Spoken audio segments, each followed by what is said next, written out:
Good morning ജീസസിലേക്ക് സ്നേഹപൂർവ്വം സ്വാഗതം. ഇന്ന് നാം ചിന്തിക്കുന്ന വിഷയം ഒരു ക്രിസ്ത്യാനി രഹസ്യം സൂക്ഷിക്കേണ്ട 3 മേഖലകളെ പറ്റിയാണ്. കർത്താവായ യേശു ഈ ഭൂമിയിലായിരുന്നപ്പോൾ തൻ്റെ ശിഷ്യന്മാർ രഹസ്യം സൂക്ഷിക്കേണ്ട 3 മേഖലകളെ പറ്റി പഠിപ്പിച്ചു. അത് പ്രാർത്ഥന, ഉപവാസം, ദാനധർമ്മം എന്നീ 3 മേഖലകൾ ആണ്. ആദ്യം നമുക്ക് പ്രാർത്ഥനയെപ്പറ്റി ചിന്തിക്കാം. എന്തുകൊണ്ടാണ് യേശു വിശ്വാസി അല്ലെങ്കിൽ ക്രിസ്ത്യാനി പ്രാർത്ഥനയിൽ രഹസ്യ സ്വഭാവം സൂക്ഷിക്കണമെന്ന് മത്തായിയുടെ സുവിശേഷം 6-ാം അധ്യായത്തിൽ കൂടി നമ്മളെ ഓർപ്പിക്കുന്നത്? നല്ല ഭാഷയിൽ, ശക്തിയോടെ, അതുപോലെ തന്നെ ഉച്ചത്തിൽ ഒക്കെ പ്രാർത്ഥിക്കാൻ കഴിയുന്നത് ഒരു അനുഗ്രഹമാണ്. അങ്ങനെയുള്ളവർക്ക് പൊതുസ്ഥലങ്ങളിൽ പ്രാർത്ഥിക്കുന്നതിന് അവസരങ്ങൾ ലഭിക്കും, അതുപോലെ തന്നെ മറ്റുള്ളവരുടെ അംഗീകാരവും ലഭിക്കും. എന്നാൽ നല്ലൊരു വിഭാഗം ക്രിസ്ത്യാനികൾക്ക് അങ്ങനെ പൊതുസ്ഥലത്ത് പ്രാർത്ഥിക്കുന്നതിനുള്ള ഒരു ആത്മവിശ്വാസമൊന്നുമില്ല. പക്ഷെ ഏത് തരക്കാർക്കും രഹസ്യത്തിൽ പ്രാർത്ഥിക്കുന്ന ഒരു സ്വഭാവം ഉണ്ടാകണം. ആ പ്രാർത്ഥനയ്ക്ക് സ്വർഗസ്ഥനായ നിന്റെ പിതാവ് നിനക്ക് പ്രതിഫലം തരും എന്ന് യേശു പറയും.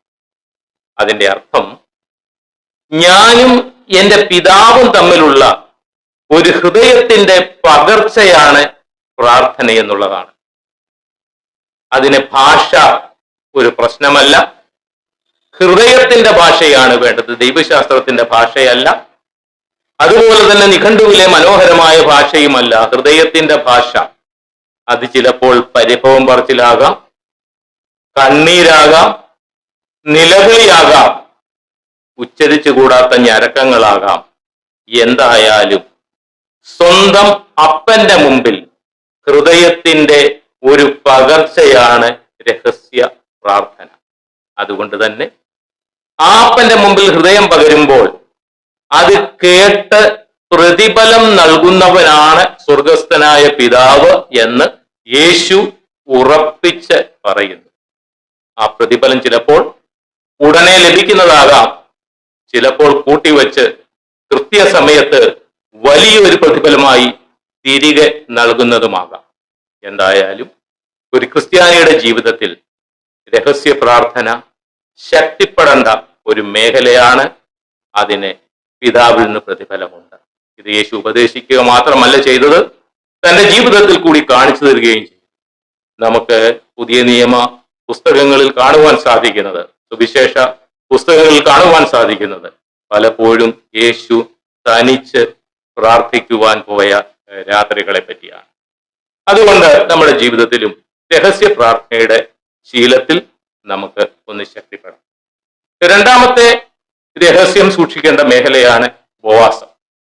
യഹൂദന്മാർ പൊതുവെ ദൈവസന്നിധിയിൽ തങ്ങളെ സ്വയം താഴ്ത്തുവാനും അനുദപിക്കുവാനും ഒക്കെയുള്ള ഒരു ഉപാധിയായിട്ടാണ് ഉപവാസത്തെ കണ്ടത്. കൂടാതെ പ്രകൃതിക്ഷോഭങ്ങൾ, അതുപോലെ തന്നെ ശത്രുക്കളുടെ ആക്രമണം, ഇവയൊക്കെ സംഭവിക്കുമ്പോൾ ദൈവത്തിന്റെ സഹായം തേടുവാനുള്ള ഒരു ഉപാധിയായിട്ടും അവർ ഉപവാസത്തെ കണ്ടിരുന്നു.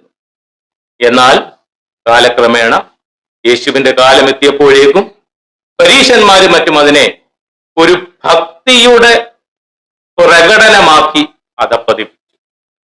പക്ഷെ യേശു പറയുന്നത് ഉപവാസം രഹസ്യത്തിൽ ആയിരിക്കണം എന്നുള്ളതാണ്. അതായത് ഞാനൊരു ഭക്തനാണ്, ഞാൻ ഉപവാസം എടുക്കുന്നു എന്ന് കാണിക്കുന്നതിലുപരിയായിട്ട് എൻ്റെ പിതാവിന്റെ മുമ്പിൽ ഞാൻ എന്നെ തന്നെ താഴ്ത്തുന്നു, ഒരു ശിശുവിനെ പോലെ താഴ്ത്തുന്നു. എനിക്ക് പറ്റിയ അബദ്ധങ്ങളും എനിക്ക് പറ്റിയ തെറ്റുകളും ഞാൻ പിതാവിനോട് ഏറ്റുപറയുന്നു. അത് മറ്റാരും കേൾക്കേണ്ട ഒരു മേഖലയല്ല. ഇങ്ങനെ ഒരു രഹസ്യ ഉപവാസം നമ്മുടെ ജീവിതത്തിൽ നമുക്ക് ഉണ്ടാകേണ്ടത് ആവശ്യമാണ്.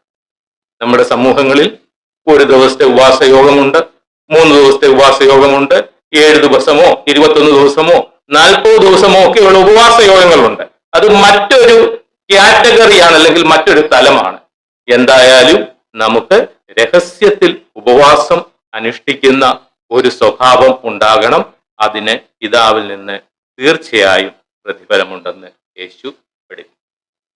ഇനി മൂന്നാമത് രഹസ്യം സൂക്ഷിക്കേണ്ട മേഖലയാണ് ദാനം ചെയ്യുക എന്നുള്ളത്. പ്രശസ്തിക്ക് വേണ്ടി ദാനം ചെയ്യുന്ന പതിവ് അക്കാലത്തുണ്ടായിരുന്നു. പക്ഷെ യേശു പറഞ്ഞു, അങ്ങനെ ചെയ്യുന്നവർക്ക് പ്രതിഫലം കിട്ടിപ്പോയി.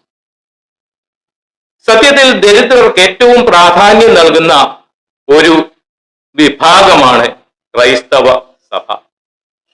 അപ്പോസ്തലനായ പൗലോസ് സുവിശേഷ പ്രചരണം തുടങ്ങിയ കാലഘട്ടത്തിൽ ഒരിക്കൽ അക്കാലത്തെ സഭയുടെ തൂണുകളായി എണ്ണപ്പെട്ടിരുന്ന അപ്പോസ്തലന്മാരായ പത്രോസ്, യാക്കോബ്, യോഹന്നാൻ എന്നിവരെ സന്ദർശിച്ചു.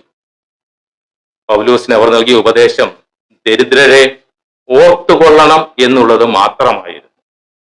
പൗലോസ് തന്നാൽ ആവോളം ആ ഉപദേശം കാത്തുപാലിക്കാൻ ശ്രമിച്ചുവെന്നും അവകാശപ്പെടുന്നു. അപ്പോൾ ദരിദ്രരെ ഓർത്തുകൊള്ളുക എന്നുള്ളത് ക്രൈസ്തവ സഭയുടെ ആദിമകാലം തൊട്ടുള്ള ഒരു പുണ്യമാണ്. പലപ്പോഴും ദൈവവേലയ്ക്ക് കൊടുക്കുന്നതിനെ പറ്റി നമ്മൾ ധാരാളം കേൾക്കാറ്. എന്നാൽ അതോടൊപ്പം തന്നെ ദരിദ്രരോട് കൂട്ടായ്മ കാണിക്കേണ്ടതിന്റെ ആവശ്യകതയും നമ്മൾ മനസ്സിലാക്കിയിരിക്കണം. എന്തുകൊണ്ടാണ് അതിനെ ഒരു രഹസ്യ സ്വഭാവം സൂക്ഷിക്കണം എന്ന് പറയുന്നത്? യേശുവിന്റെ പഠിപ്പിക്കൽ കാണുന്നത് ഈ ദരിദ്രർക്ക് ചെയ്യുന്നതൊക്കെ യേശുവിന് ചെയ്തതിന് തുല്യമാണ്. അപ്പൊ യേശുവിന് ചെയ്യുന്നതിന് എന്തിനാണ് നമ്മൾ ഒരു പ്രശസ്തി അന്വേഷിക്കുന്നത്, അല്ലെ മനുഷ്യരിൽ നിന്ന് മാനം അന്വേഷിക്കുന്നത്? അതായത് ദരിദ്രർക്ക് ചെയ്യുന്നതെല്ലാം ദൈവത്തിന് ചെയ്യുന്നത് പോലെ ചെയ്യുന്നതാകണമെങ്കിൽ അതിനെ മനുഷ്യരിൽ നിന്നല്ല ദൈവത്തിൽ നിന്ന് പ്രതിഫലം ലഭിക്കണമെങ്കിൽ അവിടെയും നമ്മൾ രഹസ്യം സൂക്ഷിക്കേണ്ടതാണ്. അതുകൊണ്ട് പ്രാർത്ഥന, ഉപവാസം, ദാനധർമ്മം ഈ മേഖലകളിൽ ശക്തിപ്പെടുവാനും രഹസ്യത്തിൽ അത് ചെയ്യുവാനും നമുക്ക് കഴിയട്ടെ എന്ന് ആശംസിച്ചുകൊണ്ട് നിർത്തുന്നു. ദൈവം നമ്മെ അനുഗ്രഹിക്കട്ടെ.